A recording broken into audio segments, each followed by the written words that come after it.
మా ఇంట్లో మునగాకు పప్పు, మునగాకు మా చెట్టుది, బాగుంటుంది. మునగాకు పప్పు అంటే నాకు చాలా ఇష్టం. టమాటా కర్రీ, టమాటా పచ్చడి, మునగాకు పప్పు కర్రీ.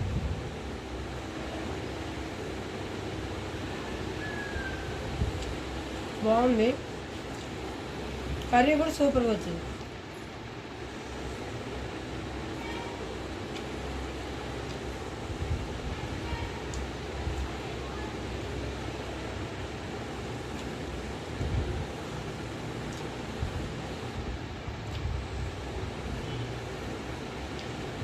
టమాటా పచ్చడి, పచ్చడికాయలు వేసి నేను తినకూడదు అనుకున్నా కానీ సూపర్గా ఉంటుంది కాబట్టి తినేస్తున్నా.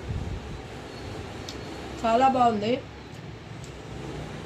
లైక్ చేయండి, సబ్స్క్రైబ్ చేయండి, కామెంట్స్ పెట్టండి. మీరందరూ లైక్ చేయండి. నాకు